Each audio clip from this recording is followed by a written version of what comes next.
Bonjour à tous, bienvenue pour ce nouvel épisode de l'IA en pratique. Je suis Agathe Samut, la fondatrice de Comity et de la Comity Academy et je suis ravie de vous accueillir aujourd'hui. On est au 14e épisode de l'IA en pratique et l'IA en pratique c'est quoi? C'est un rendez-vous mensuel que j'ai imaginé pour vous partager un peu quel était l'impact et quel sera l'impact de l'IA dans votre quotidien quand on fait de la communication et de l'événementiel. Donc, c'est un moment de partage entre l'équipe de Comity, mais aussi vous qui êtes connectés avec nous. Donc, n'hésitez pas à utiliser le chat. Vous allez voir, on va beaucoup échanger aujourd'hui. Donc, on est là, on est à votre disposition pour répondre à toutes vos questions. Et bien évidemment, on va partager plein de conseils, plein d'usages très spécifiques à nos métiers pour rendre ce rendez-vous, cette heure que vous avez pris avec nous, pour vous apporter énormément de conseils et d'informations. De quoi on va parler aujourd'hui dans ce nouvel épisode? J'ai voulu un épisode un peu particulier, puisqu'il faut savoir que ça fait 3 ans, ce mois-ci, que l'on propose des formations à l'IA. 3 ans qu'on accompagne des agences, des directions de la com, des freelances, des équipes communication chez les prestataires. On accompagne le secteur de l'événementiel et de la communication à intégrer l'IA. Et donc, aujourd'hui, on a vu toute l'évolution de toutes ces parties prenantes. Et là, depuis 1 mois et demi, il y a une accélération assez impressionnante. On est un peu en train de vivre la deuxième vague de l'IA. Il y a eu la première vague qui a été l'arrivée, la découverte de ce qu'est l'IA. Et là, on est vraiment en train de shifter sur un nouveau modèle. Et c'est ça que j'ai souhaité vous partager aujourd'hui, vous montrer un peu cette évolution, qu'est-ce qui va arriver dans les mois à venir, pourquoi c'est indispensable aujourd'hui de maîtriser au moins les bases de l'IA pour pouvoir ensuite s'adapter à toutes ces transformations qui vont arriver parce qu'elles vont changer globalement votre manière de travailler. Et on parlait déjà de gain de temps, mais ça n'a rien à voir par rapport à ce qui est en train d'arriver. Donc, l'objectif d'aujourd'hui, c'est de vous montrer un petit peu où est-ce qu'on en est, vers quoi on va. Et on va vous présenter plein d'outils avec Arnaud et Benoît, justement, pour vous montrer comment ces outils-là, comment vous allez créer votre système à vous qui va pouvoir vous assister au quotidien. Mais sans plus tarder, on va tout de suite commencer pour qu'on puisse rentrer un peu dans le détail d'aujourd'hui, quels outils vous allez utiliser et qu'est-ce qui vous permettent de faire aujourd'hui et qu'est-ce qui vous permettront aussi de faire demain. Donc, le problème, globalement, on va dire que ce n'est pas forcément d'accéder à l'IA ou d'utiliser l'IA. Je ne sais pas vous, n'hésitez pas à me dire dans le chat, mais la perception qu'on a en formation, c'est qu'on a globalement un peu tout le monde qui s'y est mis à des niveaux extrêmement différents, mais tout le monde a déjà plus ou moins testé ou utilisé l'IA. Donc, le problème, ce n'est pas de savoir s'il faut utiliser l'IA ou pas, c'est plutôt de se dire, OK, en fait, qu'est-ce qu'il faut que j'utilise et comment je vais l'utiliser pour que ça soit vraiment pertinent et utile dans mon quotidien. Certains utilisent quotidiennement ChatGPT. Alors, ChatGPT, Copilot, Gemini, peu importe l'outil, vous utilisez une IA qu'on va appeler référente qui vous aide et donc vous en testez un peu les usages, mais vous entendez aussi beaucoup parler d'autres outils et la question qui se pose souvent c'est est-ce que je dois changer d'outil? Est-ce qu'il y en a un qui est mieux? Peut-être que je passe à côté de quelque chose. Est-ce que je dois en utiliser plusieurs? On ressent qu'il y a ce sujet et d'autant plus, je pense que personne n'est passé à côté du phénomène Claude. Je ne sais pas si parmi vous, quand je vous dis Claude, vous dites mais qu'est-ce que c'est? Alors Claude, on va en parler bien évidemment aujourd'hui. C'est une IA générative, mais pas que. Et c'est pour ça qu'on en parle beaucoup. Et ce qui fait la différence, c'est qu'elle est justement annonciatrice du prochain mouvement de cette seconde vague dont je vous ai parlé en introduction. Claude montre la voie à la manière dont vont évoluer toutes les autres IA. Donc, il y a une question d'outils, bien évidemment, mais pas que. Le sujet principal, ça va être vos usages. Comment vous allez pouvoir utiliser l'IA et comment elle va vous accompagner. Et pour ça, en fait, il faut comprendre une chose, c'est qu'actuellement, on utilise l'IA comme un outil et c'est très bien. C'est le premier niveau. Mais là, on est en train de passer au step d'après. On est en train d'atteindre des niveaux très différents. Là, on n'est qu'au début. Et c'est ça qui va être passionnant dans les semaines et les mois à venir, c'est de voir comment on va profondément transformer notre manière de travailler avec l'IA et on va avoir un vrai gain de productivité. Et le premier usage que vous avez aujourd'hui, ce qui est en train d'arriver, ce que vous avez déjà au quotidien, c'est le chat. Le chat, vous le connaissez tous, hein, quel que soit votre outil, vous lui posez une question, il répond. Ça marche parfaitement bien, ça vous donne des idées pour des brainstorming, ça vous rédige pas mal d'éléments pour vous. Donc ça marche. C'est un usage que vous faites de manière plus ou moins ponctuelle ou quotidienne. C'est un usage qu'il faut apprendre à optimiser correctement. Donc ça, c'est important. C'est avoir de la méthode pour déjà, au niveau des rendus de ce chat, il y ait une qualité. Donc c'est pour ça qu'on travaille beaucoup avec Benoît dans les formations. Les 2 premiers éléments qu'on voit en formation, c'est la qualité de votre prompt, parce que c'est ça qui va changer énormément de choses, et la personnalisation. Comment je vais pouvoir personnaliser mon outil d'IA? Comment je vais en faire une IA qui me connaît et qui est capable de travailler pour moi de la même manière que moi. Donc ça, c'est le premier niveau. C'est le niveau où vous êtes tous a priori, avec plus ou moins de méthodes et de pratiques. Maintenant, le deuxième niveau qui est en train d'arriver, c'est ce qu'on appelle les assistants IA. Les assistants IA, on en avait déjà parlé dans un précédent live. Vous avez peut-être entendu parler des GPT, de ChatGPT, des GEM de Gemini, des assistants sur votre copilot. Qu'est-ce que c'est un assistant IA?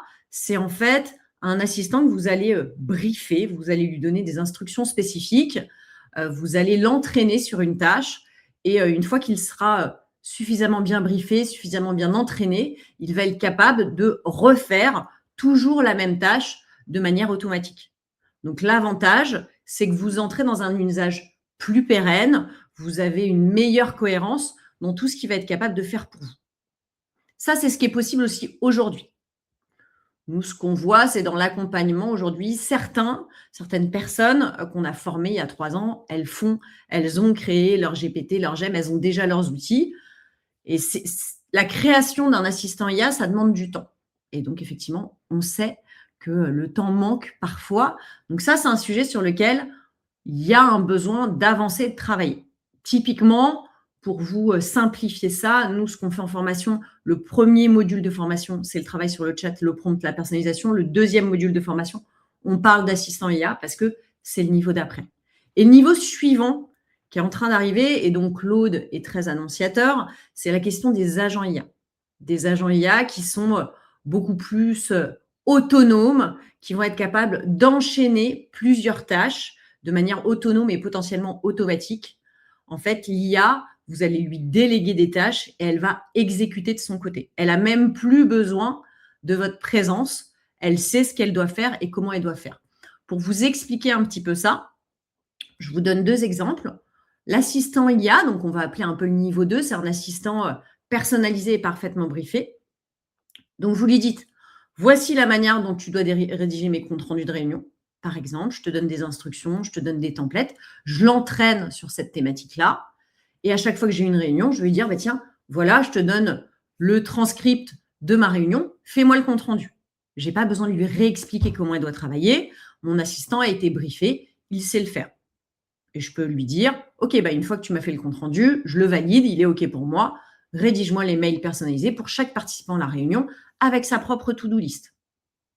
Ça, c'est mon assistant. J'interviens, je lui dis, voilà ce que tu dois faire. Je n'ai pas besoin de lui réexpliquer, il sait le faire, mais j'ai besoin, moi, d'arriver et lui donner des éléments pour le mettre au travail. Ça, on sait le faire aujourd'hui. C'est les fameux GPT et GEM. Ce qui arrive sur vos nouveaux outils, c'est donc ces agents IA autonomes et interconnectés. Je vous explique un peu la manière dont on pourrait l'utiliser. Je pourrais lui dire, écoute, toi, tu es mon agent, tu es mon assistant, rédacteur de compte rendu de réunion. Et donc, ce que tu vas faire, c'est que tous les soirs, à 19h, tu vas aller dans mon dossier Drive Zoom, dans lequel se stockent tous mes enregistrements de visio. Tu vas checker ce dossier tous les soirs à 19h. Si tu trouves une nouvelle visio, du coup, tu vas m'en faire le compte rendu. Tu suis bien évidemment le template et tout l'entraînement que je t'ai donné. Mais automatiquement, tu vas prendre la vidéo, tu vas la résumer et tu vas m'envoyer un mail pour me dire: «Voilà l'ensemble des comptes rendus qui ont été générés pour les réunions de ce jour». Et je t'ai également préparé dans ta boîte mail, j'ai des brouillons qui sont prêts à envoyer à chacun des intervenants. Donc en fait, là, moi, j'ai donné l'ordre une fois, j'ai plus besoin d'y revenir. Automatiquement, mon agent, il va aller s'interconnecter à plusieurs de mes outils de productivité. Donc, il a accès à mon Drive, il a accès à mon calendrier, il a accès à mes mails et il va pouvoir se connecter à l'ensemble de ces éléments pour faire des tâches, des scénarios que je lui aurais donnés. Donc ça, c'est vraiment intéressant. Ça demande un peu plus de pratique, un peu plus de technique. C'est l'étape d'après. Mais c'est ce vers quoi on va. On est vraiment en train de créer des écosystèmes dans lesquels notre agent IA va se balader dans tous nos dossiers, dans notre ordinateur, dans nos mails, dans notre calendrier, pour pouvoir agir de manière autonome et automatique. Donc, vous allez pouvoir finir votre réunion, fermer votre visio et vous dire: «Je sais que demain matin à 9 heures, quand j'arrive au bureau, j'ai tous mes comptes rendus d'hier qui sont prêts. J'ai plus qu'à les relire, les valider et c'est OK». Donc j'espère que vous voyez le potentiel et l'intérêt. N'hésitez pas à me partager, ce que vous en pensez, dans le chat. Mais, j'ai pris un exemple compte rendu parce que, c'est ce qui est le plus, parlant un petit peu à tous en fonction, de vos métiers. Mais globalement, on peut le faire pour tout. C'est-à-dire, on peut effectivement, briefer notre IA pour, faire des comptes rendus de réunion, comme on vient le voir, mais aussi pour générer des documents, pour relire des documents, pour résumer de manière automatique des éléments, pour coordonner. Alors, on ne va pas rentrer dans des sujets de funnel marketing et communication, mais effectivement, on va pouvoir, à partir d'un élément, lui demander en chaîne de, voilà, j'ai une idée, génère-moi automatiquement 10 posts Insta, ensuite tu envoies l'information à Canva, Canva, tu fais la mise en page selon tel template, tu me les prépares et tu me les mets en stand-by pour être prêt à poster. Tout ça, ça va être possible. C'est ça qui est intéressant. Et sur la question de parler, merci Maureen pour cette question sur la sécurité et les dossiers encryptés. En fait, ces agents-là, ils ont cette capacité aussi. Il va y en avoir aujourd'hui, c'est plutôt Claude, mais Copilot est en train d'en intégrer. Il y en a beaucoup qui vont les intégrer. Et donc, vous allez pouvoir choisir celui qui, dans l'environnement que vous utilisez, est le plus sécurisé. Et il est aussi question, pour le moment, ce n'est pas tout à fait prêt, de mettre en place des agents qui vont travailler en interne sur votre machine. Donc, qui ne seront pas forcément partagés avec l'extérieur, qui seront vraiment stockés chez vous. Alors, pour le moment, on n'y est pas encore, mais ça varie. Donc, j'espère que vous voyez un peu l'évolution. On a aujourd'hui une IA à qui on va poser des questions et demain, on a une IA à qui on va déléguer des tâches. Et ce n'est pas du tout la même chose. Ce n'est pas du tout la même approche. Donc, cette deuxième vague, c'est ça. C'est ce côté, j'avais une IA au quotidien avec qui je chatte et c'est super. Et elle fait déjà beaucoup de choses et je pense qu'il y en a beaucoup parmi vous qui sont déjà convaincus. J'étais il y a 2 semaines sur Event Meetings et j'ai recroisé certains d'entre vous qu'on a formés avec Arnaud et Benoît il y a quelques semaines, quelques mois, voire quelques années maintenant. Et c'est toujours appréciable d'avoir le feedback, de voir de quelle manière certains d'entre vous se sont vraiment emparés du sujet et sont venus me voir en me disant c'est incroyable ce que je fais maintenant, j'ai développé ça, voilà ce que ça me simplifie dans la vie, au quotidien. Maintenant, j'ai plus besoin de faire ça de telle manière. Donc, ce sujet, il faut le prendre un peu à bras-le-corps. Si vous avez du temps, faites-le maintenant. Si ce n'est pas maintenant, faites-le à un moment où vous vous dites « Ok, il va falloir que je bloque du temps pour le faire » parce que la transformation qui est en train d'arriver, elle va être tellement puissante qu'il faut déjà maîtriser la première brique. La brique qui est de dire « Je comprends l'IA, je sais comment elle marche, je sais prompter ». C'est le minimum pour pouvoir ensuite passer à l'étape d'après. Donc, vous comprenez bien que là, depuis tout à l'heure, je ne vous parle pas d'outils parce que ce n'est pas qu'une question d'outils. C'est une question de système. C'est la manière dont vous allez organiser votre fonctionnement. Et en fait, demain, on ne va pas parler d'outils que j'utilise, on parle désormais de workflow. Workflow, c'est comme prompt. C'est ces nouveaux mots un peu digitaux dont on a moins l'habitude dans l'événementiel et la communication. Mais les workflows, c'est quoi? C'est cet écosystème d'outils qu'on va créer et qu'on va utiliser soit de manière connectés, soit de manière individuelle, mais on sait qu'on va passer d'un outil à l'autre en fonction de nos usages. Donc, un workflow, c'est plusieurs outils qui vont travailler ensemble, soit en automatique, soit séparés. Pour vous donner un exemple, je vais vous partager un de mes workflows et puis après, Benoît et Arnaud vous partageront les leurs, bien évidemment. Quand j'accompagne, je fais du consulting en communication, donc j'accompagne des clients et des événements sur leur stratégie de communication.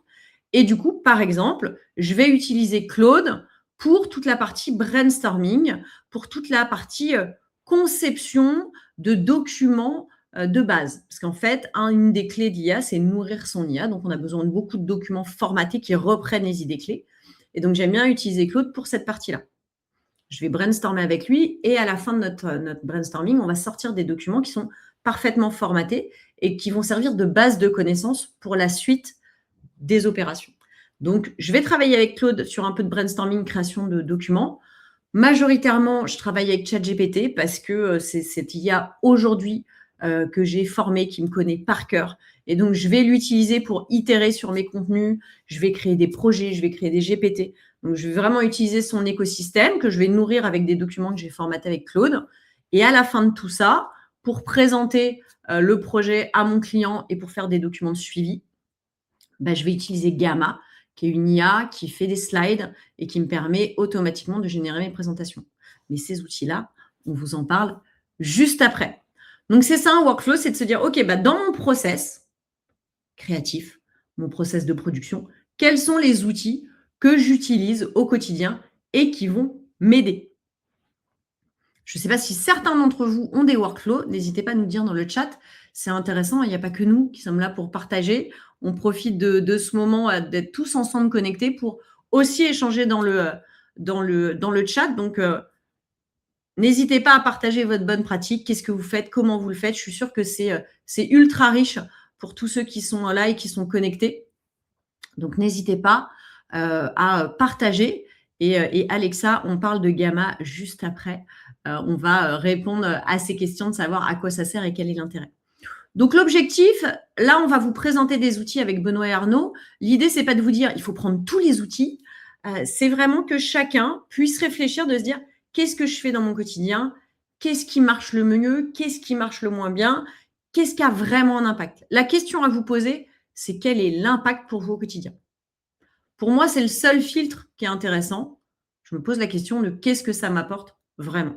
S'il y a vraiment un gain de qualité, de temps, de productivité, OK, je prends cet outil, je le garde, je prends l'abonnement payant après l'avoir testé et je sais que dans mon process au quotidien, je vais l'utiliser. Donc, on va maintenant vous parler d'outils. Et pour parler d'outils, bien évidemment, je vais convier les experts à mes côtés. J'invite donc Benoît Tristram à me rejoindre. Salut Benoît. Benoît, concepteur-rédacteur. Et ensuite, nous avons avec nous Arnaud Weber. Arnaud, bonjour. Directeur. Bonjour à tous les deux. On va parler d'outils parce que, tout comme moi, vous utilisez l'IA au quotidien énormément dans vos métiers. Vous en avez des usages très différents. Voilà, Arnaud, toi, tu es le créatif de la bande, donc bien évidemment que tu n'utilises pas du tout les mêmes outils que nous. C'est ça qui est intéressant et c'est ce qui fait, je pense, aussi la force de notre collaboration à tous les trois. Benoît va avoir une approche très créative sur de la conception, sur de l'écriture. Arnaud, toi, tu es vraiment sur la partie créative, la partie image. Tu fais aussi de la vidéo.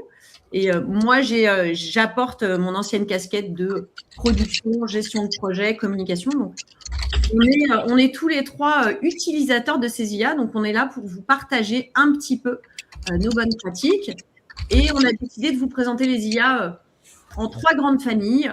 Ce qu'on vous conseille, c'est de choisir et de garder au moins une, voire plusieurs, mais au moins une IA qu'on va appeler référente, qui est celle qui vous permet de générer du texte, de structurer, de répondre. Vous allez vraiment au quotidien. Choisissez-vous une IA image en fonction de ce que vous avez besoin. Donc, est-ce que c'est des visuels? Est-ce que c'est des moodboards? Est-ce que c'est de l'inspiration scénographique? Est-ce que c'est de la vidéo? Vous allez pouvoir choisir votre IA un peu image. Et l'IA image et l'IA texte peuvent être mixées, ça dépend de votre besoin. Et on vous partage aussi des IA un peu expertes sur des sujets un peu clés. Gamma, pour ne pas tout révéler, en fait partie. Donc, on va se concentrer d'abord sur la partie IA référente. Là, je vais me tourner un petit peu plus vers toi, Benoît. Et on va commencer, première IA, on va parler de Copilot. Donc, Copilot, pour information, c'est l'IA de Microsoft. Donc, certains d'entre vous ont cette IA-là, donc imposée en général par la société. Donc, on va regarder à quoi elle sert et quel est l'intérêt de Copilot. Qu'est-ce que tu peux nous en dire, Benoît? Copilot, ce qui est très bien, pardon, je suis un peu malade. Copilot, c'est très bien pour la partie, comment dire, c'est intégré dans l'environnement Microsoft 365. Et donc ça, rien que ça change, ça peut changer pas mal, notamment quand on veut faire des présentations, quand on veut faire des choses comme ça. C'est clairement moins créatif que ChatGPT ou que Claude. Clairement, il n'y a pas photo. Il n'y a pas photo, mais ça fait le travail. Et puis je sais qu'on a je pense qu'il y en a beaucoup d'entre vous qui sont, notamment ceux qui sont chez l'annonceur en entreprise, qui sont un peu obligés de passer par Copilot. Et je sais qu'aujourd'hui, ça va commencer à bouger. Avant, ils étaient très ChatGPT, parce que Microsoft possède une partie d'OpenAI. Et là, a priori, il y a des annonces comme quoi ça commence à basculer un peu vers du cloud, vers d'autres modèles. Donc, voilà. Tout à fait. Iris, pour répondre à ta question, je me permets de te tutoyer puisqu'on t'a formé, on se connaît. Donc, effectivement, Copilot, donc c'est l'outil qui est mis à disposition par Microsoft, mais Microsoft a fait le choix de ne pas développer sa propre IA. En fait, elle est adossée à une autre IA et pour le moment, c'est ChatGPT. Puisqu'effectivement, Microsoft possède des parts dans OpenAI qui a conçu ChatGPT, mais c'est comme le disait Benoît à l'instant, ils sont en train d'intégrer la possibilité d'utiliser d'autres IA et Claude est en train d'arriver directement dans Copilot. Donc oui, c'est du ChatGPT qui est derrière Copilot, mais c'est pas le même usage, c'est pas les mêmes fonctionnalités, donc c'est pas tout à fait les mêmes rendus. Mais après, globalement, l'intérêt de Copilot, c'est un outil qui est quand même très intéressant parce que connecté à tous vos outils de productivité au quotidien. Donc, pour rédiger des mails dans votre Outlook, pour faire des résumés avec Teams, c'est quand même très intéressant. La qualité, effectivement, est moins créative, mais on a quand même des choses qui fonctionnent plutôt pas mal. Et pour vous donner un repère, pour vous montrer en fait que le sujet n'est pas forcément l'outil, je vous assure que le sujet principal, c'est la qualité du prompt. Ouais. Et pour vous montrer un petit peu ça, j'ai travaillé sur toutes les IA textes qu'on va vous proposer avec exactement le même prompt et vous allez voir que peu ou prou, on a des choses qui sont quand même parfaitement cohérentes, parfaitement professionnelles. Et donc là, le petit test que j'ai fait, j'ai demandé à chacune des IA de rédiger un post LinkedIn pour annoncer que la Comity Academy lance une nouvelle formation. Donc, c'est un workshop qui va vous accompagner à créer vos propres outils, vos propres assistants IA, puisque je vous en parlais tout à l'heure, des assistants IA. L'assistant IA, le vrai intérêt, c'est que ça vous crée un outil personnalisé et qui vous aide à aller beaucoup plus vite sur des tâches. C'est un outil que vous mettez à votre disposition et qui est créé sur mesure en fonction de vos contraintes. Ça demande du temps et de l'entraînement. Et donc, le concept de ce workshop, c'est de créer un moment. Donc, on prend une demi-journée et on vient vous accompagner. Et à la fin de la session, vous avez créé avec nous vos assistants personnels. Donc, ça, c'est le concept de notre workshop. On n'en parle pas encore sur le site, mais ça va arriver. Et donc, je lui ai demandé de créer un post LinkedIn sur cette thématique. Donc là, il me dit, tu perds encore du temps à t'adapter à des outils qui ne s'adaptent pas à toi. Dans la com et l'événementiel, on jongle déjà assez, deadline, presta, validation, imprévu. En fait, quand on lit, je vous le mets à l'écran si vous voulez lire, mais globalement, c'est très correct. Ça marche bien, c'est propre, on voit que c'est lisible. Donc, moi, je n'ai pas de sujet avec la qualité du rendu. C'est plutôt pas mal. Deuxième outil référent, on a parlé aussi beaucoup en fin d'année, c'était En fait, dites-vous bien qu'il y a des trends. Donc, il y a une période fin d'année, octobre, Gemini a fait un gros bond en avant. Donc, tout le monde parlait de Gemini. Il fallait absolument être sur Gemini. Là, depuis 1 mois et demi, tout le monde parle de Claude. Ne vous inquiétez pas. En fait, toutes ces IA-là, elles se tirent un peu la bourre. Et donc, une fonctionnalité qui existe chez les uns va arriver chez les autres. Ça va se faire comme ça. Donc, il y a des trends. Donc, on a eu la trend Gemini. Qu'est-ce que dit Gemini, Benoît, et quels sont ses points positifs qu'il faut retenir? Déjà, Gemini, c'est une IA qui est câblée à Google. C'est l'IA de Google, donc avec toute la puissance qu'on peut avoir sur Google. Quand je dis Google, on a Gemini pour le chat, Notebook LLM pour la recherche. C'est un peu le pendant de Perplexity et ça permet de faire pas mal de choses. Même on peut l'utiliser à part. Nano Banana pour la création de visuels, c'est ce que tu disais avec cette explosion début d'année. C'est parce que Nano Banana est arrivé. Et en gros, on va utiliser un notebook LLM pour extraire tout ce qui est insight de gros volumes de données. Donc ça, c'est plutôt pas mal. Nano Banana pour les visuels rapides. Et puis voilà, tout ce qui est résumé, long fil d'email, ça fonctionne en nodal et tout ça. Donc c'est plutôt intéressant. Et effectivement, pour moi, la mémoire, elle n'est pas aussi puissante que ce qu'on peut avoir dans ChatGPT ou dans Claude, en fait.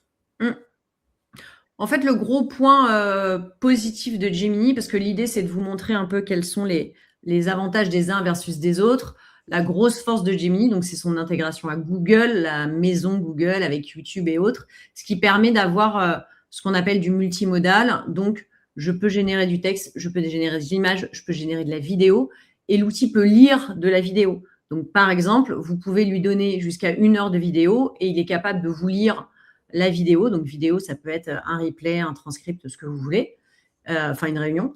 Il vous sort le compte-rendu.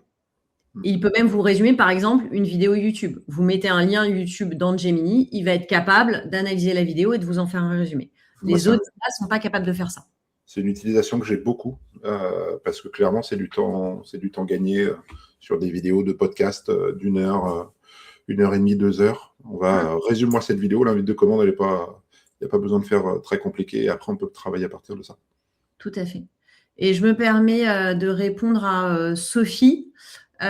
Effectivement, il y a, alors ce qu'ils font, la petite contrainte, clairement, sur Gemini, c'est que quand on utilise Gemini dans le cadre d'une entreprise, le fait de travailler dans le workspace Google, il y a des limitations.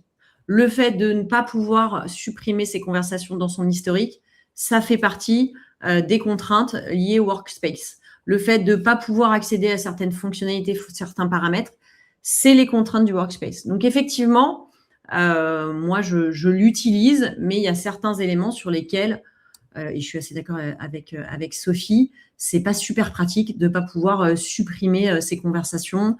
Là, ils ont rajouté le partage de conversations. Jusqu'à il y a 1 mois, c'était pas possible et c'était vraiment dommage. Là, ils l'ont rajouté. Donc, comme je vous le dis, toutes ces IA, elles évoluent et au fur et à mesure, on arrive à intégrer des usages qui sont de plus en plus intéressants. Donc, Gemini, effectivement, très bien pour le multimodal. Très bonne utilisation, très bonne génération d'images, plutôt avec la version payante sur l'image, sincèrement. Mais à l'avantage d'être aussi assez versatile avec plein d'usages différents. Donc, plutôt intéressante. Donc là, pareil, je lui ai fait mon post LinkedIn. L'IA ne vous fera pas gagner du temps si vous passez vos journées à corriger ces erreurs. La vérité, les outils génériques, même payants, ne comprennent rien aux spécificités d'un brief client ou contraintes d'un conducteur d'événement. Résultat, tu passes plus de temps à prompter qu'à créer. Moyennement d'accord avec cette approche. Mais après, sur la manière dont c'est écrit, c'est aussi très quali. Donc, vous voyez qu'en termes de qualité, on est sur quelque chose, c'est pas ça qui va faire vraiment la différence sur ce type de rendu. ChatGPT, qu'est-ce qu'on se dit, Benoît? ChatGPT, je pense que tout le monde le connaît. C'est le plus polyvalent. C'est en même temps aussi un de ceux qui commence à être un peu controversé avec ce qui s'est passé en gros il n'y a pas longtemps. Et c'est pour ça qu'on a une grosse vague massive de départ de ChatGPT vers Claude. Parce que ChatGPT, enfin les équipes d'OpenAI, donc de ChatGPT, ont dit on va filer un peu les clés à l'armée américaine Donc ça fait un peu peur. Mais après, ChatGPT, les points forts, on les connaît, hein, ultra Mmh. polyvalent, rédaction, structuration, synthèse, analyse d'images, etc.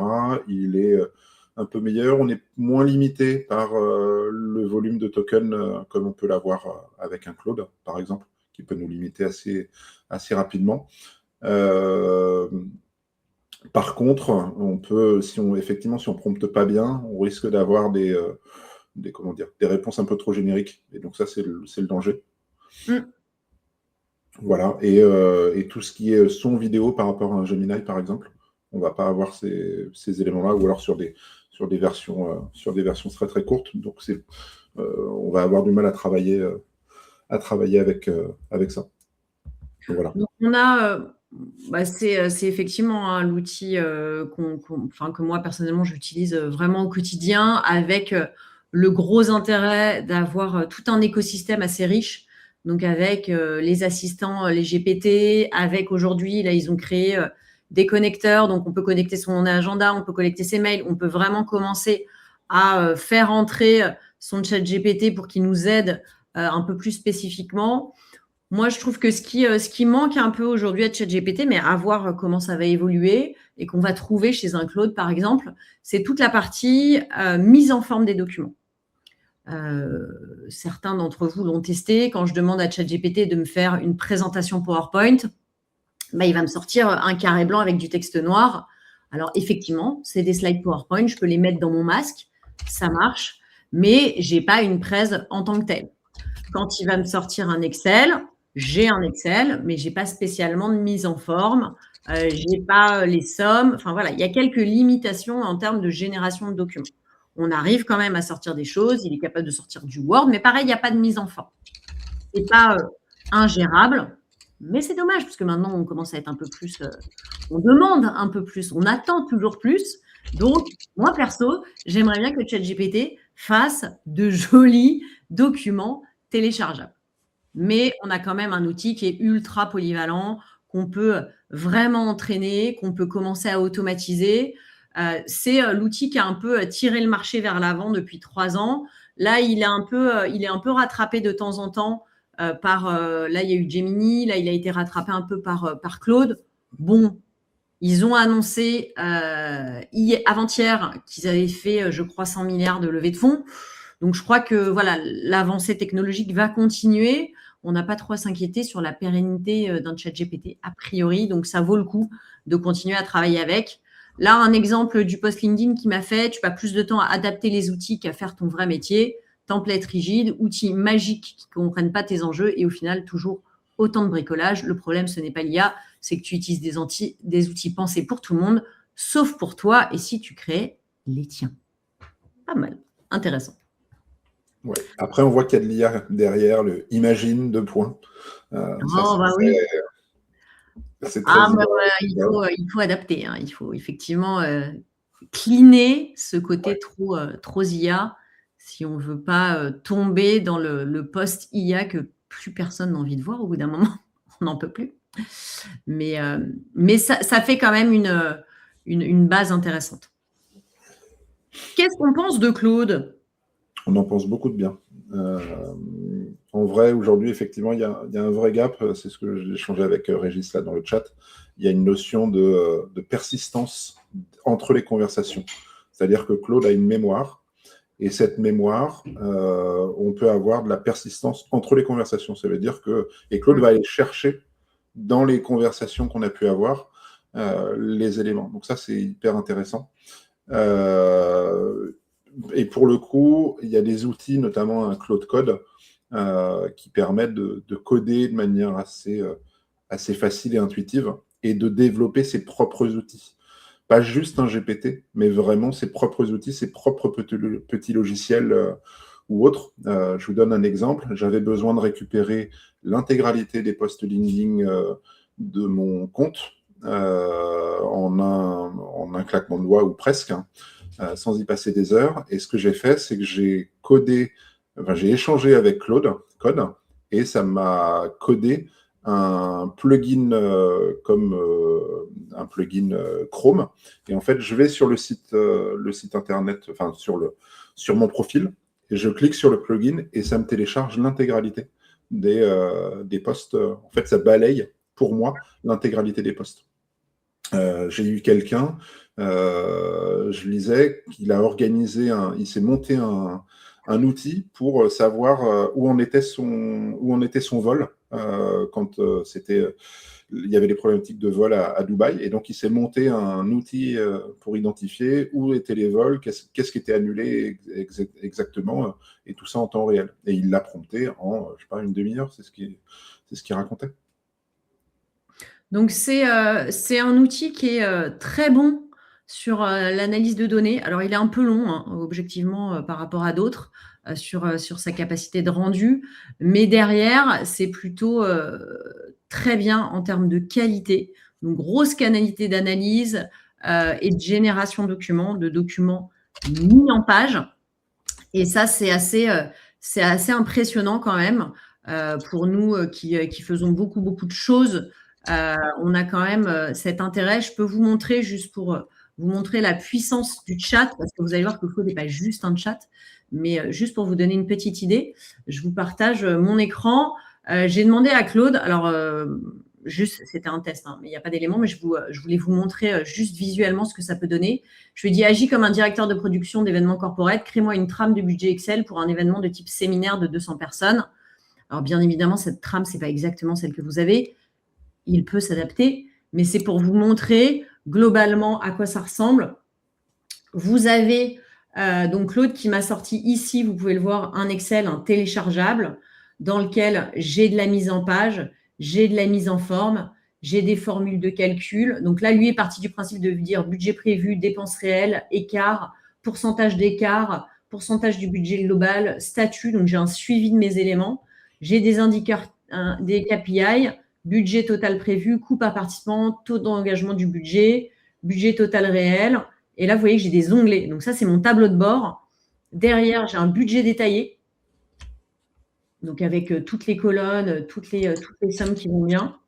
Donc là, il m'a listé effectivement lieu, logistique, hébergement, restauration, audiovisuel, intervenant. Enfin, il a tout listé globalement. On est plutôt pas mal. Il m'a même pensé à la réserve d'imprévu. Moi, ça me plaît bien. En termes d'ancienne DIRPROD, j'aime bien l'idée. Et derrière, j'ai aussi le suivi des dépenses. Donc là, je peux rentrer poste budgétaire, fournisseur, bénéficiaire, catégorie, montant, TVA, type de paiement et le planning des paiements. Donc là, vous voyez, en un seul prompt, il m'a sorti un fichier Excel ultra détaillé que je peux télécharger et que je peux utiliser. Donc, c'est quand même assez bluffant. Ça marche. Là, je vous ai fait un Excel. Ça marche aussi sur une version Word, sur du PowerPoint. Il peut vous sortir une presse. C'est quand même assez intéressant en termes d'évolution sur ce qu'on peut faire par rapport à, bien évidemment, ce qu'un ChatGPT peut nous sortir. Pour Claude, Excel et PowerPoint sont en version payante uniquement. Pas sur la version gratuite, mais il sort quand même des documents. Mais après, il peut travailler directement. Enfin, c'est assez fou. Oui, c'est vraiment. Alors après, la limitation qu'on a avec Claude, qui est un peu frustrante, hein, je vous mens pas, c'est que malgré l'abonnement payant, donc après, vous avez un abonnement qui est, je crois, si je ne dis pas de bêtises, aux alentours de 20 € par mois. Mais après, l'abonnement payant, c'est 100 € par mois. Donc, c'est déjà plus la même histoire. Et pour l'abonnement à 20 €, vous avez donc un certain nombre de tokens. Et dès qu'on l'utilise un peu, assez vite, on arrive à une limitation. Donc, c'est un peu frustrant. On est en train de travailler. Puis là, il me dit « Ah, c'est fini pour aujourd'hui ». Donc, quand on est à la limite au bout de 2 heures, c'est un peu frustrant. Donc, voilà. C'est là où ChatGPT, quand vous avez un compte payant, c'est payant et vous y avez accès sans limite. Claude a pris une autre option. Donc, à voir comment tout ça va évoluer. Mais pourquoi, effectivement, on parle énormément de Claude depuis 1 mois et demi? Ce n'est pas que pour le chat. Le chat est déjà très bon. Je ne vous ai pas montré la partie post-LinkedIn, mais ça marche aussi bien que les autres, voire mieux. L'IA ne fait pas encore gagner du temps, ne vous fait pas encore gagner du temps et c'est normal. Ce n'est pas parce que tu utilises mal, c'est parce que les outils disponibles n'ont pas été conçus pour ton métier. Donc ça, c'est tout à fait OK. La partie chat, on vient de le voir avec ses PowerPoint, ses Word, ses Excel. Ça marche super. Pourquoi on en parle énormément? Benoît vous en a parlé un petit peu juste avant, c'est Cloud Code, donc c'est cette capacité de coder des applications, des pages web, des dashboards de manière ultra simple. Alors, on s'entend. Oui, en étant un peu geek. Peut-être un En peu étant un peu geek, c'est ultra simple. Et il y a l'intermédiaire qui est Cowork. Exactement. C'est pas mal. C'est tout l'intérêt. Donc vous avez Claude le chat, vous avez Claude Code qui est la partie je code, même si je ne suis pas un expert en code, je n'ai pas besoin de savoir coder complètement, j'ai quand même besoin de comprendre certaines choses. Mais ce qui est aussi très intéressant et dont on parle énormément, c'est Claude Cowork. Claude Cowork, c'est quoi? Ça va être une application que vous allez pouvoir installer sur votre ordi et qui va pouvoir prendre la main sur votre ordi. Je vous explique l'intérêt et je vous montre ce que j'ai pu faire avec. C'est une démo toute simple, mais globalement, comme beaucoup d'entre vous, j'ai des dossiers qui sont un peu mal rangés, mal triés, mal classés. Donc, j'ai dit à Claude Cowork, écoute, tu vas te connecter à mon dossier téléchargement. Est-ce que tu peux me le ranger? Donc, il est rentré dans mon ordinateur, il a été voir mon dossier téléchargement, il m'a gentiment dit, oui, tout à fait, voilà une belle pagaille. Tu as 1842 fichiers qui ne sont pas classés ou organisés. Donc voilà, il m'a listé tout ce qui était en vrac dans mon dossier téléchargement. Il m'a dit, OK, en fait, comment tu veux que je le structure? Donc, il m'a fait une proposition. Je lui ai dit, c'est OK pour moi. Il m'a dit, je peux te mettre par image, par dossier, des vidéos et des audios, des prêts, des archives avec tous les dossiers zip. Il m'a dit, est-ce que ça te va? Je lui ai dit, oui, c'est OK, vas-y. Fais le job. Et effectivement, donc, il tourne pendant que moi, je fais autre chose. Et au bout d'un moment, il m'a dit, voilà, ça y est, j'ai tout rangé. Voilà l'ensemble de tes fichiers bien organisés. Et effectivement, c'est quand même assez agréable de se dire, voilà, tout est classé. Donc, du coup, c'est beaucoup plus simple d'aller ouvrir les différents dossiers, de se dire, voilà, là, je vais regarder les vidéos et les audios. Effectivement, il y en a la moitié que je peux jeter parce que c'est des trucs que j'ai classés ailleurs, mais qui sont restés dans mon dossier téléchargement. Mes prêts, je vais regarder. Et en fait, il a la main, il est capable, vous lui donnez l'accès à différents dossiers, différents outils. Donc, c'est quand même assez bluffant de voir comment cet outil peut prendre la main. Moi, aujourd'hui, il est connecté à mon agenda, donc j'ai juste appuyé sur une touche de mon clavier et lui dire « Mets-moi dans mon agenda un rendez-vous demain à 10h avec Benoît et tu mets mon lien Zoom de réunion. » Et automatiquement, il va dans mon calendrier, il me cale mes rendez-vous. Je n'ai même plus besoin d'ouvrir mon calendrier et d'écrire quoi que ce soit. Il envoie l'invitation à Benoît. Il sait faire. C'est vraiment ça, le step d'après, ce vers quoi on est en train d'aller. C'est cette capacité à pouvoir effectivement aller beaucoup plus loin. On a Mistral. Qu'est-ce qu'on en dit de Mistral, Benoît? Déjà, Mistral, c'est une solution française. Et on n'a pas à rougir de ça, bien au contraire. Donc ça, c'est plutôt cool. Donc sur la souveraineté des données, c'est bien, surtout au moment donné où on parle du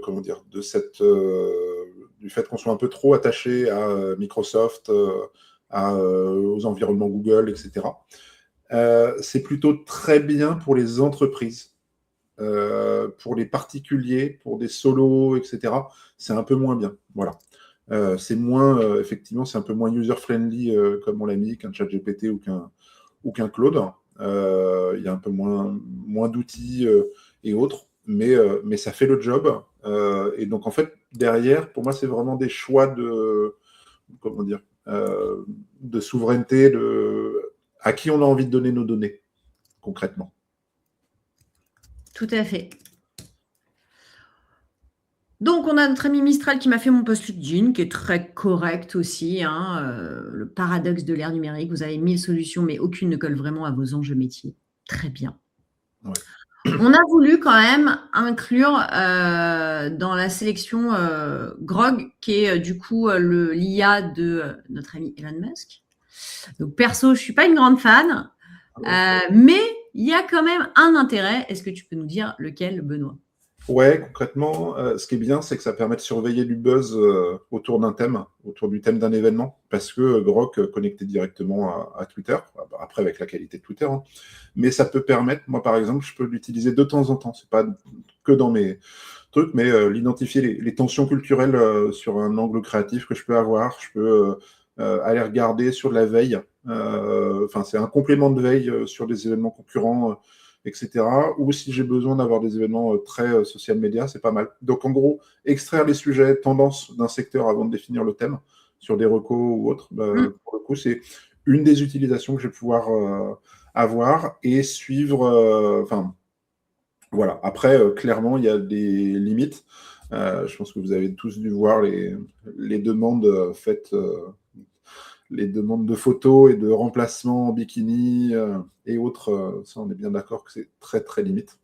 Donc voilà, comme beaucoup d'IA, il faut y aller avec des pincettes, mais je ne vais pas lui demander de travailler pour moi, mais je vais lui demander d'avoir une overview un peu globale. C'est ça qui va être intéressant. Mais vous voyez qu'en termes de rédaction, c'est là sur le cas du post-LinkedIn, c'est très correct aussi. Donc ça fonctionne. Moi, je ne l'utilise pas, mais chacun ses outils en fonction. Voilà, moi, je fais moins d'études liées à X, donc ça me concerne moins. Voilà pour cette partie texte. Je vais accélérer parce que je vois que le temps passe et j'ai envie qu'on regarde la partie image avec Arnaud, parce que c'est quand même hyper impressionnant ce qu'on est capable de faire. Merci Benoît. Merci. Dans le chat pour répondre aux questions. Oui, tout à fait. Alors, Arnaud, du coup, on va parler d'images. C'est ton sujet, ça. Qu'est-ce qu'on fait avec nos images? Alors, on ne vous représente pas les IA textes, les IA qu'on appelle référentes. On ne vous les présente pas, mais comme vous le savez certainement, vous disposez d'une capacité à générer de l'image dans vos différents outils. Donc là, on peut voir, on a fait un test avec Arnaud. Donc, il y a eu un concept qui a été défini et qu'on a décliné avec le même prompt sur toutes les IA pour vous montrer un peu les différents niveaux, pour vous rassurer aussi, parce que certains se disent « Oh là là, moi j'ai juste Copilot, c'est peut-être pas terrible ». On arrive à faire des choses.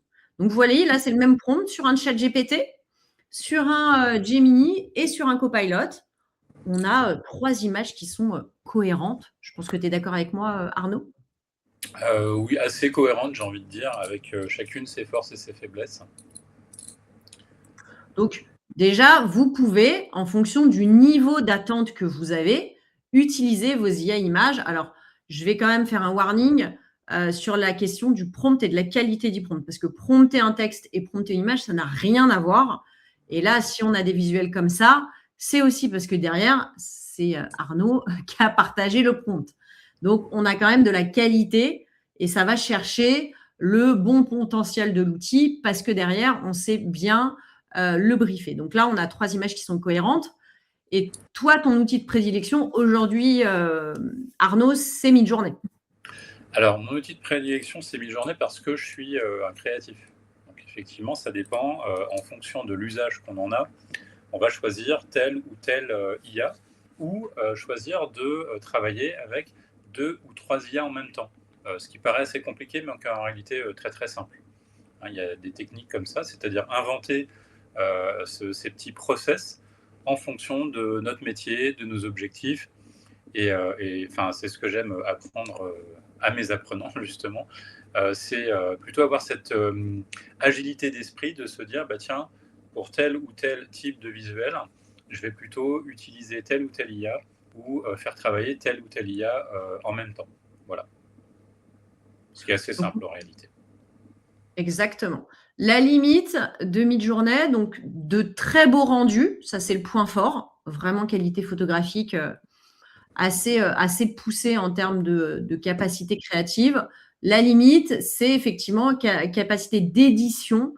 On pose souvent la question de dire, est-ce que je peux juste changer un petit truc en haut à droite? Sur Midjourney, ce n'est pas l'idéal et vous allez voir que Arnaud a toujours un plan B et on va en parler. Mais là, on a notre petite coccinelle avec Midjourney. Donc, on voit quand même qu'en termes de qualité photographique, c'est un autre niveau. Hein. On voit que la qualité du bois, tout ça, c'est assez bluffant ce qu'on arrive à faire. Donc, sur tout ce qui est, c'est ce que vous voyez en formation avec Arnaud, tout ce qui est inspiration scéno, illustration de concept, on arrive à faire des choses qui sont ultra réalistes et chiadées avec du Midjourney. Qu'est-ce qu'on prend, Arnaud, pour compléter? Alors, vous avez vu, la Midjourney, effectivement, fait une très très jolie image. C'est pour ça que je le préfère. Il est beaucoup plus créatif parce que je suis de formation graphisme. Et ensuite, par exemple, si j'ai besoin de décliner ce visuel, ça va être un petit peu plus compliqué avec Midjourney. Ou si j'ai besoin de changer quelques détails, je vais plutôt me diriger, donc prendre ce visuel que j'ai fait avec Midjourney de référence, un peu aussi pareil pour les moodboards, etc. Et je vais aller sur une autre IA, en l'occurrence. Et j'aime beaucoup Nano Banana, parce que Nano Banana, bon, est d'un point de vue visuel de très bonne qualité. Et surtout, il est ce qu'on appelle plus adhérent. Enfin, en tout cas, il a des capacités d'édition beaucoup plus précises qu'un outil plus créatif comme Midjourney. Donc, je prends mon image de référence, là, la coccinelle sur le crayon, et je me dis, tiens, j'ai besoin de décliner la couleur, l'insecte sur le crayon. Et là, en fait, Nano Banana, à travers des prompts, encore une fois, assez simples, hein, pas très sophistiqués, me permet en langage naturel, parce que c'est un outil conversationnel, de faire mes modifications ou mes déclinaisons. Donc c'est vraiment intéressant d'utiliser là pour le coup les deux, en tout cas pour cette petite campagne de visuel pour ces crayons de couleur. Donc là, ce qu'on va voir, c'est une image que tu as conçue avec Midjourney et que tu as déclinée avec Nano Banana, c'est ça? Oui, tout à fait, exactement. Voilà, donc à chaque fois, je demande de reproduire exactement le même visuel dans son format. Enfin, voilà, il y a des petites règles à respecter. Et je cite la couleur, l'insecte, et en général, ça me donne plutôt des très très bons résultats sur Nano Banana. Je reprends des petits détails du prompt initial aussi pour conserver la cohérence. Là, c'est un zoom, en fait, c'est un zoom un peu StreamYard, j'ai envie de dire. L'image, au final, est beaucoup plus précise et définie que ça. On peut aller jusqu'à des résultats qu'on peut imprimer en haute def, y compris sur des très grands formats. Même du stand, là, je suis en train de finaliser un stand avec un visuel en haute def, très grand format. Donc là, on était sur deux grandes IA images, et on avait envie de vous partager un outil parce que certains d'entre vous nous posent la question en formation. Vous avez aujourd'hui certains outils qui sont comme des agrégateurs de solutions, c'est-à-dire que dans leur interface, et c'est le cas de Runway, Arnaud va nous en parler, mais en fait, vous avez la possibilité d'utiliser plusieurs IA images. Donc, vous pouvez générer des visuels et vous choisissez dans un menu déroulant différents outils. Donc, ça peut être intéressant aussi pour tester des différences. Donc, toi, tu as choisi de nous partager Runway, Arnaud, aujourd'hui. Oui, alors il y a maintenant, pour ceux qui font beaucoup d'images ou de vidéos avec les IA, ce qu'on appelle les agrégateurs, hein, tout simplement. Donc on a Dremina, on a Xfield, on a FreePic, et on a aussi Runway. Donc je ne pousse pas Runway particulièrement par rapport aux autres, simplement c'est une plateforme que j'utilise depuis très longtemps, donc je la connais bien, et elle a énormément de fonctionnalités de retouche d'images fixes, de création d'images. On peut enlever les fonds, voilà, donc un petit peu comme Nano Banana, mais différent. Mais l'avantage, c'est que ça soit pour de la création de visuels ou de la création de vidéos, elle intègre des IA comme Nano Banana, comme GPT Images. Et pour la vidéo, elle intègre Kling, Seedance, il y a un Runway natif. Voilà, donc c'est assez intéressant parce qu'on a accès à différents modèles. Certains sont gratuits quand on prend l'abonnement. D'autres, il faut rajouter un peu de crédit. Je pense à la dernière version de Seedance, là, qui a beaucoup de succès en ce moment, jusqu'à celle de la semaine prochaine, qui aura encore plus de succès.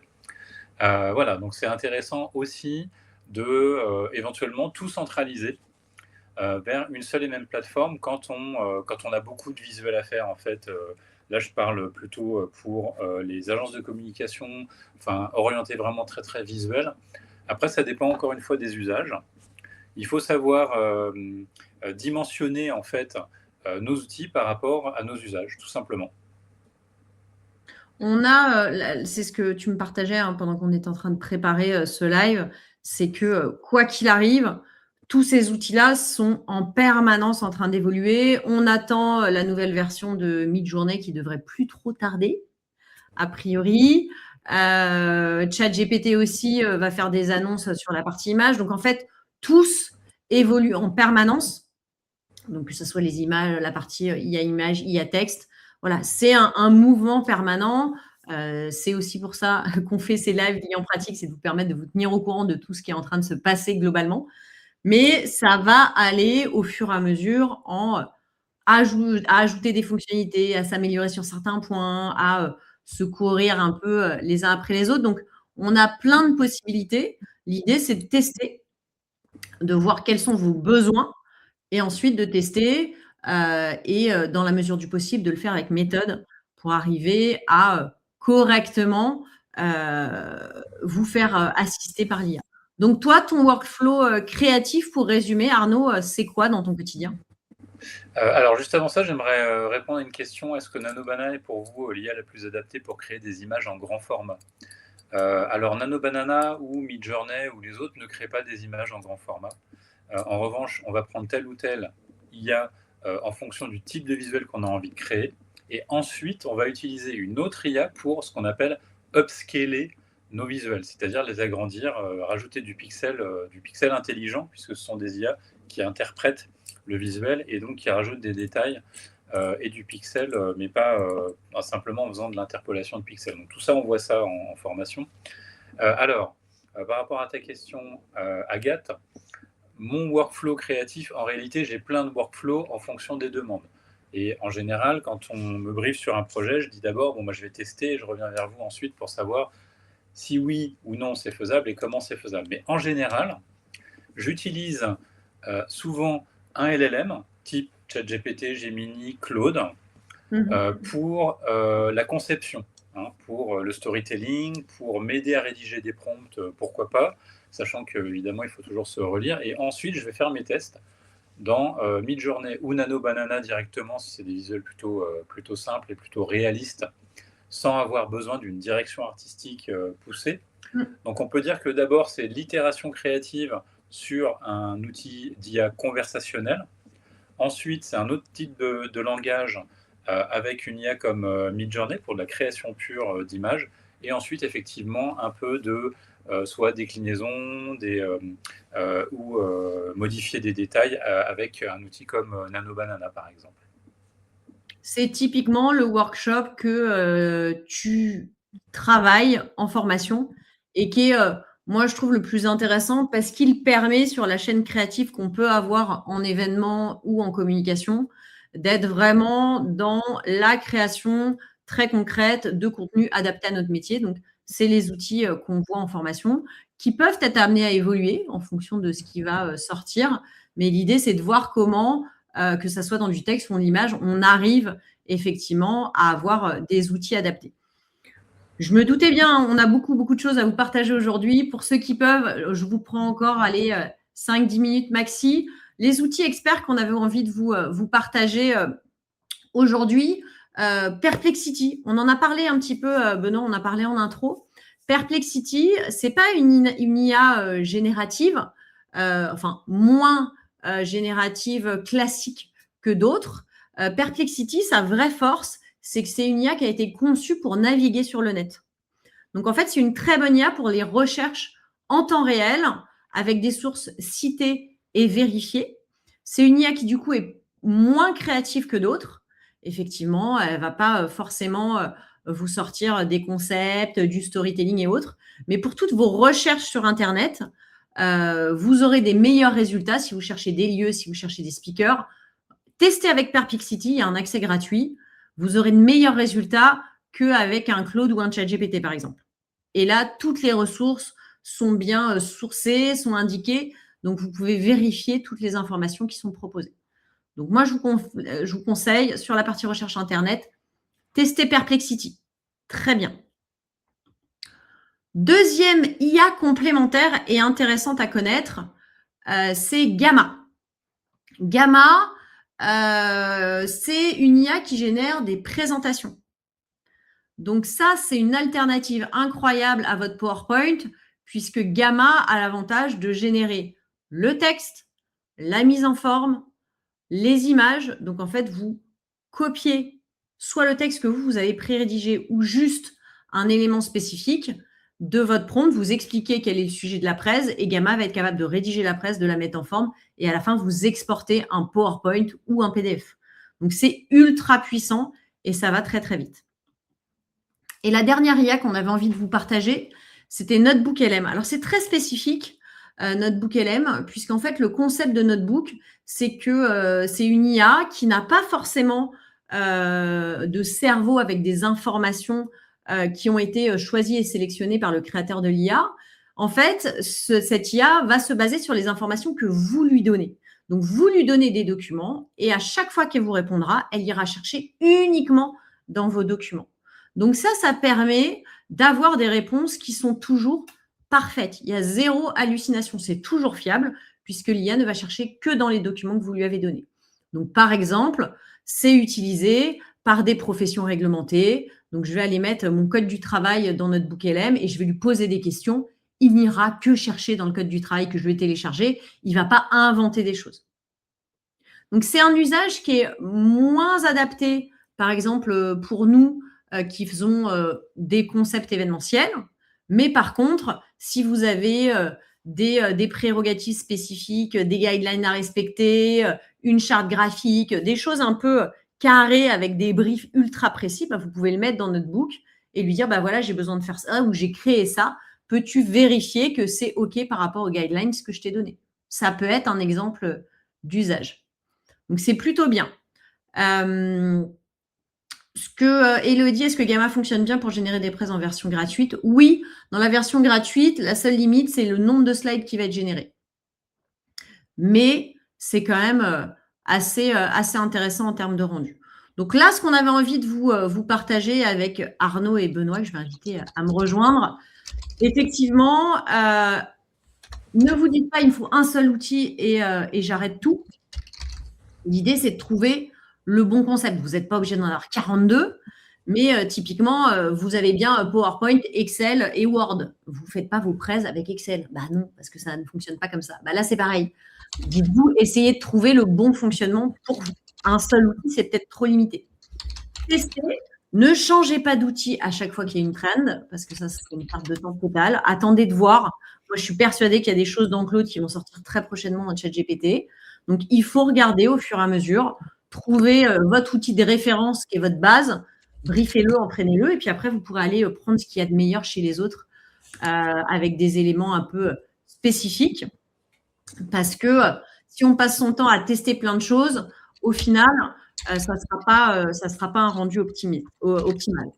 Donc, ce qu'on vous a montré, c'est des outils, des possibilités, des workflows que vous pourriez mettre en œuvre. Maintenant, ce qu'on ne vous a pas forcément montré, c'est comment faire. Là, on vous a livré une présentation des outils. Effectivement, derrière, il y a du travail à mettre en œuvre. Si vous pouvez, bien évidemment, et c'est tout l'intérêt, tester des choses, c'est hyper important.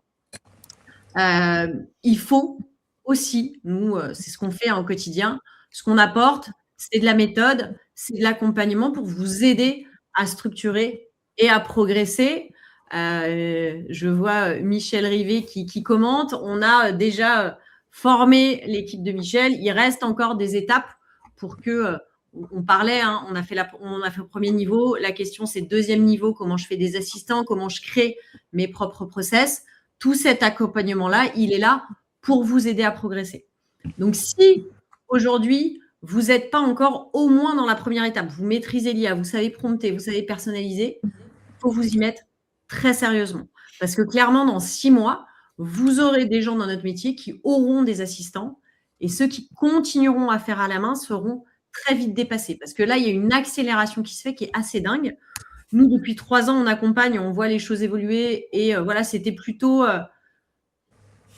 une évolution rapide côté des outils, mais un peu doux côté des intégrations et ça marchait très bien. Là, on voit ce qui est en train de se passer et c'est en train d'aller très, très vite.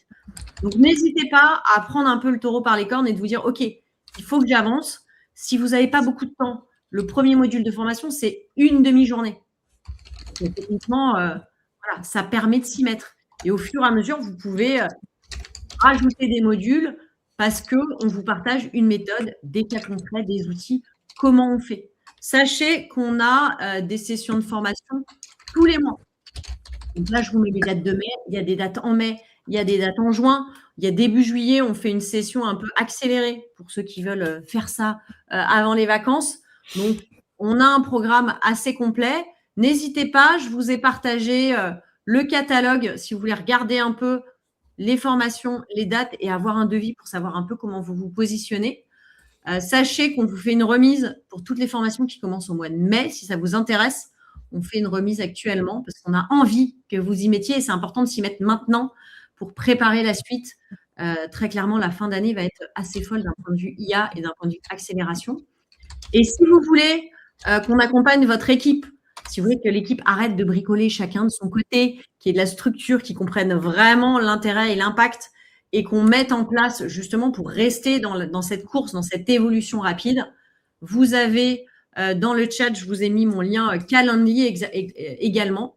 Prenons rendez-vous, on en parle. L'idée, c'est de savoir où vous en êtes, ce que vous avez besoin de faire et de voir au cas par cas comment on peut vous accompagner, que ça soit une demi-journée, une journée, du texte, de l'image, les deux. En fait, c'est vraiment en fonction des profils que vous avez, que vous soyez indépendant, responsable de la com ou en agence, on accompagne tous ces profils depuis un peu plus de 3 ans. Donc, effectivement, on a une vision terrain qui vous permet de j'utilise tous les jours, mais en fait, en termes de qualité, c'est pas fou. Je sais bien utiliser, je vois la différence dans mes résultats.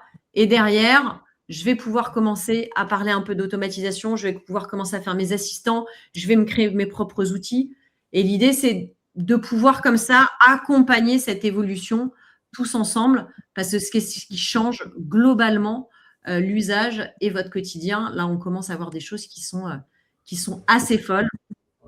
Donc, n'hésitez pas. Je sais que la tendance cette année, elle est un peu compliquée, mais ça n'empêche qu'il faut avancer sur ces sujets clés parce que quand ça va repartir, il faudra être prêt et ça va aussi au quotidien vous simplifier la vie, vous dire que vous passez moins de temps sur des tâches basiques et vous pouvez développer un peu plus, vous pouvez faire plus de commercial, vous pouvez faire plus de visibilité, aller chercher du business. Tout ça, c'est des choses qu'on peut choisir de faire et qu'on peut rebasculer dans son agenda parce qu'on a libéré du temps sur d'autres tâches. Donc voilà, j'espère que c'était clair pour vous, qu'on a essayé de vous partager un maximum de choses, comme d'habitude. Toujours trop, hein. Moi, je ne sais pas m'arrêter. C'est toujours mon problème. En tout cas, j'espère que ça répondait à vos questions et à vos attentes. Je reste disponible pour ceux qui veulent. Je me connecte à un Zoom dans les 2 prochaines minutes. Si vous avez des questions complémentaires, je suis à dispo. N'hésitez pas. On peut parler formation, date, on peut parler financement, on peut parler de tout ça. Je suis à votre dispo dans les 10 prochaines minutes. Je me connecte. Donc, si vous avez envie de discuter, on continue à discuter. En tout cas, merci beaucoup à tous ceux qui sont venus. Merci Benoît, merci Arnaud de toujours être présent et de partager vos bons conseils. Et à bientôt pour le live de 24 heures non-stop, comme ça. Ça n'arrête plus. On y réfléchit à changer encore des formats et à inventer des nouvelles choses pour vous accompagner. En tout cas, merci à tous. Je vous dis à très vite, en vrai, en formation, sur les réseaux sociaux, par mail. Merci beaucoup et à très bientôt à tous. Amusez-vous bien.